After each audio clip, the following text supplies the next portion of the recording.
আসসালামু আলাইকুম। ইজি পাঠশালার পক্ষ থেকে তোমাদেরকে স্বাগত জানাচ্ছি। আমি হৃদয় রায়, শিক্ষার্থী, ঢাকা বিশ্ববিদ্যালয়। আজকে আমরা আলোচনা করব অর্থনীতির প্রথম পত্রের দ্বিতীয় চ্যাপ্টারের একটা অংশ নিয়ে। সেটা হচ্ছে সেটা হচ্ছে চাহিদার ধারণা। কি? চাহিদার ধারণা। এবং এখানে চাহিদা সম্পর্কে বিস্তারিত আলোচনা হবে। এখন চাহিদার রেখা, চাহিদার সূচি, চাহিদা কাকে বলে, এই সমস্ত বিষয় নিয়ে আজকের এই ভিডিওতে আলোচনা করা হবে। দেখো, তো আমরা প্রথমে জানবো চাহিদা আসলে কি। অর্থনীতির ভাষায় চাহিদা কি? অর্থনীতির ভাষায় চাহিদা হচ্ছে কোনো দ্রব্য ও সেবার উপযোগিতাটা ব্যবহার করে আমাদের যে অভাব পূরণ হয়। অর্থাৎ আমি বলি, দেখো, কোনো একটা দ্রব্য বা সেবা, সেটার যে একটা উপযোগ আছে, এই উপযোগটা ব্যবহার করে যে আমরা অভাব বা আমাদের যে অভাব পূরণ হয়, এই জিনিসটাকে আমরা চাহিদা বলে থাকি। অর্থাৎ ধরো আমার এখন কি দরকার, ধরো এই যে একটা শার্টের দরকার, তাহলে এই যে শার্টটার কি আছে, একটা উপযোগ আছে না? শার্ট কি করে? শার্টের উপযোগ কি ভাই? লজ্জা নিবারণ করা, বা তোমার গায়ে একটা আবরণ হিসেবে কাজ করবে, বা পুরোটাকে ঢেকে রাখবে। তাহলে তার একটা উপযোগ আছে। তাহলে এই যে উপযোগটা পাওয়ার যে ইচ্ছা থাকবে বা আকাঙ্ক্ষা থাকবে, সেটাকে আমরা চাহিদা বলতে পারি। ঠিক আছে? এখন কোনো কিছু চাহিদা হওয়ার চারটা শর্ত আছে। কয়টা শর্ত আছে? চারটা শর্ত আছে। তাহলে দেখো, চারটা শর্ত কি কি? আমি যদি চারটা শর্ত লিখি, তাহলে আমার প্রথম শর্ত হচ্ছে, দেখো, প্রথম যে শর্তটা, সেটা হচ্ছে যে আমার কি থাকতে হবে? আমার ওই জিনিসটা পাওয়ার ইচ্ছা বা আকাঙ্ক্ষা থাকতে হবে। তাহলে দেখো, তাহলে ওই জিনিসটা পাওয়ার ইচ্ছা বা কি থাকতে হবে? ইচ্ছা ও আকাঙ্ক্ষা থাকতে হবে। ইচ্ছা বা আকাঙ্ক্ষা থাকতে হবে। ইচ্ছা বা আকাঙ্ক্ষা থাকতে হবে, তাই না? এবং দ্বিতীয়ত কি ভাইয়া? ওই জিনিসটার কি থাকতে হবে? ওই জিনিসটার হচ্ছে বাস্তব, মানে ওই জিনিসটা এক্সিস্ট করতে হবে। অর্থাৎ আমি যদি সহজ ভাষায় বলি, যে ওই জিনিসটার তোমার যে আছে কি না, ওই জিনিসটাই বুঝতে হবে। ধরো তার হচ্ছে কি, বাস্তবতা থাকতে হবে। বাস্তবতা। তাহলে ওই জিনিসটার কি থাকতে হবে? বাস্তবতা থাকতে হবে। ধরো তুমি এমন একটা জিনিস চালা যেটার কি এক্সিস্ট করে না, তাহলে সেটা কি তোমার চাহিদা হবে? হবে না। তাহলে দেখো, এরপরে যেটা, তোমার সামর্থ্য থাকতে হবে। সামর্থ্য থাকতে হবে। কি থাকতে হবে? সামর্থ্য থাকতে হবে। এখন ধরো তুমি এমন জিনিস চেয়ে বসলা যেটা তোমার কি নাই, তোমার সামর্থ্যের বাইরে, তাহলে সেটা কি তোমার চাহিদা হবে? হবে না। তাহলে ওই জিনিসটা ক্রয় করার সামর্থ্য থাকতে হবে। এবং সর্বশেষ যেটা, সেটা হচ্ছে অর্থ ব্যয় করার ইচ্ছা থাকতে হবে। অর্থ ব্যয় করার কি থাকতে হবে? ইচ্ছা থাকতে হবে। এখন দেখো, তোমার সব আছে, জিনিসটা আছে, তোমার জিনিসটার অভাব যে সেটাও আছে তোমার ভিতরে, এবং সেই জিনিসটার বাস্তবতাও আছে। ঠিক আছে? কিন্তু তোমার কি নাই? তোমার হচ্ছে অর্থ ব্যয় করার ইচ্ছা নাই। তাহলে কি চাহিদা হবে? হবে না। তাহলে এই যে সমগ্র এই চারটা বিষয় নিয়েই কিন্তু চাহিদা। ঠিক আছে? তবে এখানে যদি একটা মনে রাখবা, তোমাদের এমসিকিউতে যদি একটা প্রশ্ন আসে যে চাহিদার শর্ত কয়টি, তখন কিন্তু তোমার চারটা দেওয়া যাবে না। চারটা দিলে কি হবে ভাইয়া? ভুল হবে। কেন ভুল হবে? দেখো, আমি যদি চাহিদার সংজ্ঞাটা প্রপারলি পড়ি বা প্রপারলি বুঝি, তখন দেখবা ওখানে আমার তিনটা জিনিস উল্লেখ থাকে। তিনটা জিনিস কি থাকে? উল্লেখ থাকে। অর্থাৎ এটা পাওয়ার ইচ্ছা, আকাঙ্ক্ষা, এবং সামর্থ্য, অর্থ ব্যয় করার ইচ্ছা। এই বাস্তবতা, এই জিনিসটা ওই জায়গায় ইনক্লুডেড থাকে না। ঠিক আছে? অর্থাৎ তখন তোমার উত্তর হবে তিনটা। অর্থাৎ চাহিদার শর্ত কয়টা ভাইয়া? চাহিদার শর্ত কয়টা? তিনটা। ঠিক আছে? তাহলে চাহিদার শর্ত তিনটা। যদি কখনো এমসিকিউ প্রশ্ন আসে যে চাহিদার শর্ত কয়টি, তখন তোমরা তিনটি দিবে। বইয়ে চারটি আছে। ঠিক আছে? বইয়ে চারটি দেওয়া আছে, বাট ওটা চারটি পড়বে না। আমরা সংজ্ঞা থেকে তিনটি পাই। ঠিক আছে? আচ্ছা দেখো, সংজ্ঞা থেকে তিনটি পাই। তাহলে এই জিনিসটা আমি মুছে ফেলি। দেখো, এই জিনিসটা আমি কি করি? মুছে ফেলি। তাহলে দেখো, আমাদের চাহিদা সম্পর্কে মোটামুটি একটা ধারণা লাভ করলাম, তাই না? চাহিদা জিনিসটা বুঝছি তো? আচ্ছা, এখন আমাদের কাজ হচ্ছে, আমাদের পরীক্ষায় যে চাহিদা, এগুলো জিনিস হচ্ছে সিকিউর জন্য তো না, তোমার কয়ে আসতে পারে যে চাহিদা কাকে বলে, অথবা চাহিদার ক্ষয়ে আসতে পারে যে চাহিদার শর্ত কয়টি, এই জিনিস লিখতে বলতে পারে। এখন গ এবং ঘয়ের জন্য যে জিনিসটা আসে, সেটা হচ্ছে তোমার যে ধরো চাহিদা অপেক্ষক দেওয়া আছে, চাহিদা কি দেওয়া আছে, চাহিদা অপেক্ষক। এখন ভাইয়া তোমাদের প্রশ্ন আসতে পারে চাহিদা অপেক্ষক কি জিনিস। এখন দেখো আমরা গণিতের ভাষায় সমীকরণ পড়ে আসছি তাই না, কিন্তু অর্থনীতির ভাষায় আসলে সমীকরণ না ভাইয়া, এটাকে বলা হয় অপেক্ষক। তাহলে সেম জিনিস, দেখো জিনিসটা সেম, জাস্ট সংজ্ঞা দেখো। অর্থনীতির ভাষায় যেটাকে সংজ্ঞা করা হয়েছে, সংজ্ঞায়িত করা হয়েছে অপেক্ষককে, সেটা হচ্ছে দুই বা ততোধিক চলকের মধ্যে নির্ভরশীলতার সম্পর্ক গাণিতিক উপায়ে প্রকাশ করা। তাহলে আমি দেখো এই যে কিউডি সমান 25 - 5p, এই যে জিনিসটা লিখলাম, এটা একটা চাহিদা অপেক্ষক, এটা একটা কি চাহিদা অপেক্ষক, এটা একটা চাহিদা অপেক্ষক। আচ্ছা ভাই এটা সমীকরণের মতো লাগে কিনা, গণিতে যদি আমরা যাই তাহলে ওটা সমীকরণের মতোই লাগে। তাহলে এই যে সমীকরণ অপেক্ষক সেম জিনিস, জাস্ট অর্থনীতির ভাষায় অপেক্ষক কি, অর্থনীতির ভাষায় হচ্ছে দেখো দুই বা ততোধিক চলক, দেখো দুই বা ততোধিক চলক, এখানে চলক আছে দুইটা, একটা আছে কিউ অর্থাৎ কিউ, আর এখানে আছে পি। তাহলে এই যে দুই বা ততোধিক চলকের মধ্যে এদের একটা নির্ভরশীলতার সম্পর্ক আছে। সেটা কি, তুমি যখন এই যে পি এর মান চেঞ্জ করবা দেখবা যে কিউ এর মান চেঞ্জ হয়ে যাচ্ছে। তার মানে এই যে বেচারা কিউডি, এই বেচারা কার উপর ডিপেন্ডেন্ট, পি এর উপর, কার উপর, পি এর উপর ডিপেন্ডেন্ট। তাহলে এই যে একটা নির্ভরশীলতার সম্পর্ক কাজ করতেছে, বোঝা গেছে।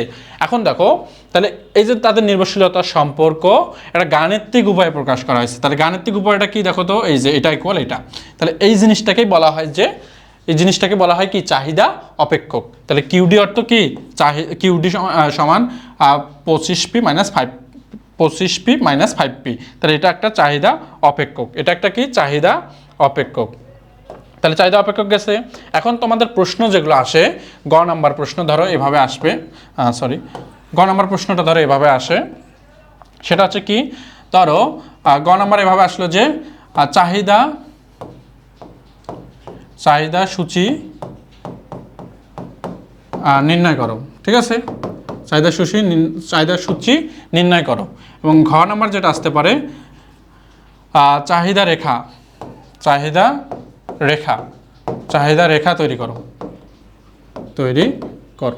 এই দুই জিনিস আসতে পারে, এগুলো আসতে পারে, ঠিক আছে। তোমাদের সৃজনশীল প্রশ্নে এই জিনিসগুলো চাইতে পারে। তাহলে এই দুইটা দেখো, চাহিদা সূচি এবং চাহিদা রেখা, এই জিনিসগুলো জানার জন্য বা বের করার জন্য আমাদের কি প্রসেসে করতে হবে সেটা আমরা আজকে আলোচনা করব। তো দেখো সেটা আজকে আমরা কি করব, আলোচনা করব। তাহলে আমরা প্রথমে আসি চাহিদা অপেক্ষক থেকে কিভাবে চাহিদা সূচি তৈরি করা হয়।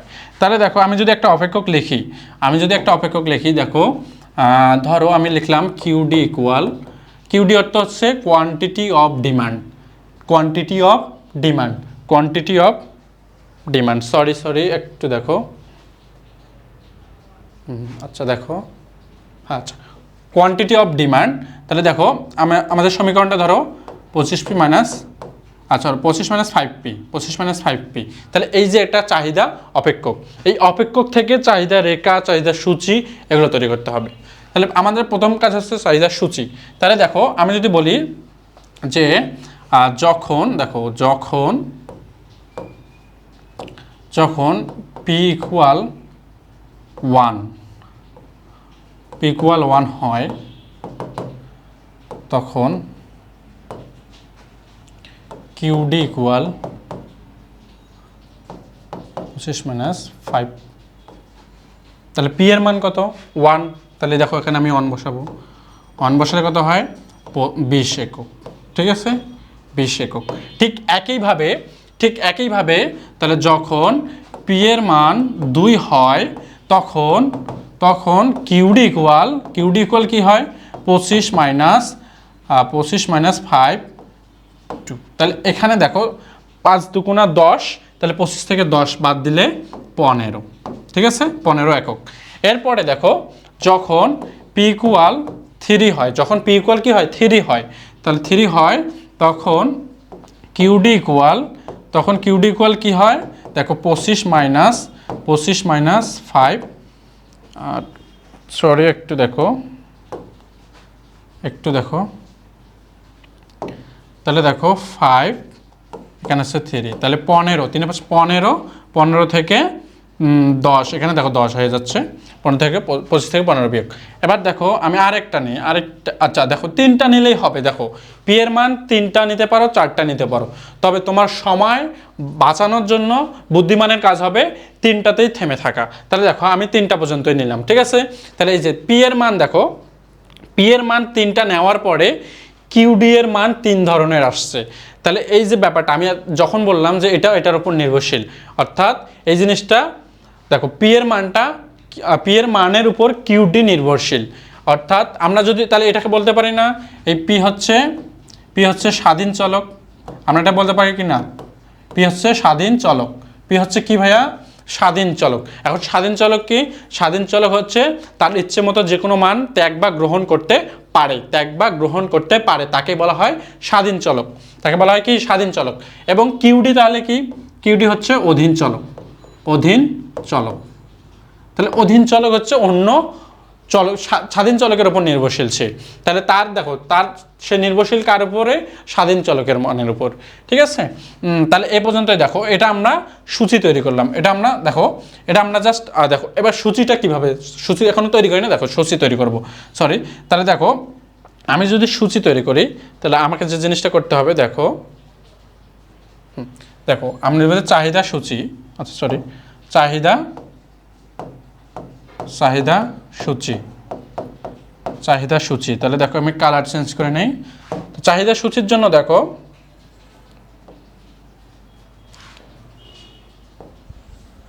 তো চাহিদা সূচির জন্য আমাকে যে জিনিসটা কাজ করতে হবে, দেখো এখানে আমাদের পি এর মান এবং কিউডির মান এবং হচ্ছে বিন্দু। তাহলে দেখো আমি যদি হিসাব এখানে দেই, আমরা দেখো আমরা প্রথমে পি এর মান নিছি, তাই না? তাহলে এটা হচ্ছে আমি দাম, এটাকে আমরা কি নিতে পারি? দাম। দাম কি? পি। কালার চেঞ্জ করে নেই, দেখো দাম পি। এবং এটা হচ্ছে তোমার চাহিদা, চাহিদা। তাহলে চাহিদা আছে কি? কিউডি, চাহিদা কিউডি। এবং এটা হচ্ছে বিন্দু, এগুলো হচ্ছে কি? বিন্দু সমূহ, বিন্দু সমূহ। তাহলে দেখো বিন্দু সমূহ, তাহলে দেখো যেহেতু আমরা 3টা নিছি, তাই না? পি এর মান 3টা নিছি। দেখো পি এর মান প্রথমে কি? 1, তারপর 2, তারপর হচ্ছে 3।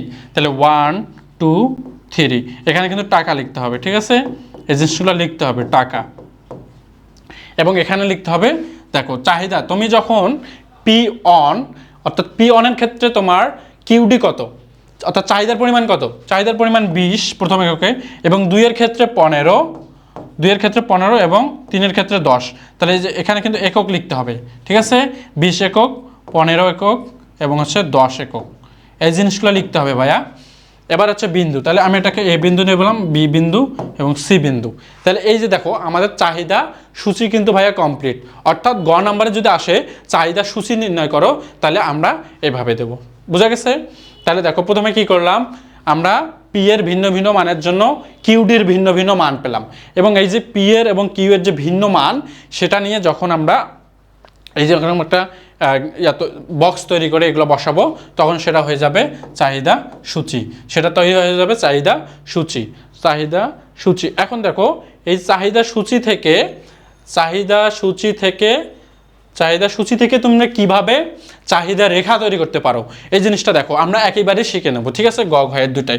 তাহলে দেখো আমি কালারটা একটু চেঞ্জ করে নেই, দেখো এটা নেই, আচ্ছা এটা নেই, দেখো। তাহলে দেখো আমাদের অর্থনীতিতে যে কোনো সূচি তৈরি করার ক্ষেত্রে মাথায় রাখতে হবে যে আমি লম্ব এবং ভূমি অক্ষ প্রথমে নেব। তাহলে এই যে লম্ব অক্ষ, দেখো মূলবিন্দু 0, মূলবিন্দু কি? 0। তাহলে আমার দেখো, তাহলে এবার আমি উপরে কি দেব? উপরে লম্ব দেব না, সরি লম্ব অক্ষে দাম দেব নাকি হচ্ছে চাহিদার পরিমাণ দেব? তাহলে দেখো আমি উপরে দাম দেব, ঠিক আছে? তাহলে আমি হচ্ছে লম্ব অক্ষে দাম পি, দাম হচ্ছে পি, এবং ভূমি অক্ষে চাহিদা, দেখো চাহিদা কিউডি, চাহিদা কি দিলাম? কিউডি। এখন দেখো আমরা দাম বসাই, দাম হচ্ছে আমাদের 3 একক পর্যন্ত। তাহলে দেখো দাম হচ্ছে কয় একক পর্যন্ত? 3, 1 2 3। তাহলে দেখো 1 2 3, ঠিক আছে? এবার চাহিদা, চাহিদা হচ্ছে আমার সর্বোচ্চ 20 পর্যন্ত। তাহলে আছে দেখো 10 আছে, 15 আছে, 20 আছে। তাহলে যে 10 15 20, ঠিক আছে? 15 20।